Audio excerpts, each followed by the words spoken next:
Сәлеметсіздер ме? Мен Жикина Алмагүл Кенжегалиевна қазақ тілі мен әдебиеті пәнінің мұғалімімін.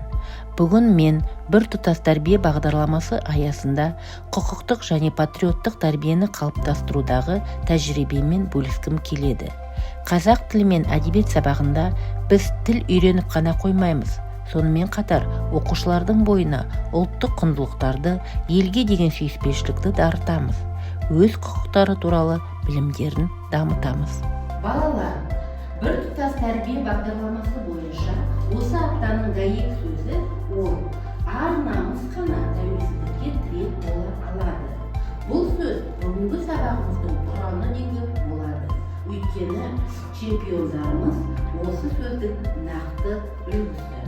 Қазақ тілі мен әдебиет сабағы тек тіл мен сөздің ғана емес, елдік сананы, патриоттық сезімді дамытудың негізгі құралы. Сабақ барысында біртұтас тәрбие бағдарламасының тәуелсіздік және отаншылдық құндылықтарын дарыту үшін апта дәйек сөзін қолданамын. Ар намыс қана тәуелсіздікке тірек бола алады деген апта дәйек сөзін Олимпиада чемпиондары тақырыбымен үйлестірдім. Сабақ барысында оқушыларға сиқырлы қобдиша әдісі арқылы өткен сабақты қайталауға сұрақтар ұсынылды. Білім алушылар сұрақтарға жауап берді. Сондай-ақ тақырып бойынша оқушылар топпен постер құрастырды. Сабақтың тақырыбын ар намыс қана тәуелсіздікке тірек бола алады деген апта дәйек сөзімен үйлестірді.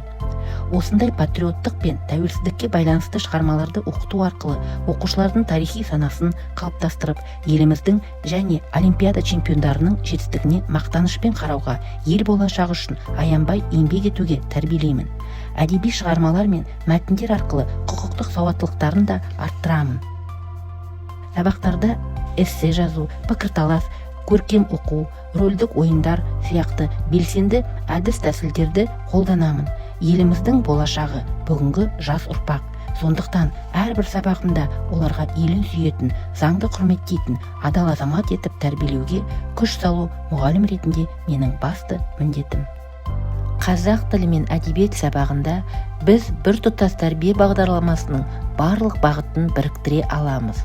Сабақ мазмұны оқушыны тәрбиелеуге де, рухани байытуға да ықпал етеді. Ар намысын той еткен ұрпақ еліміздің болашағы.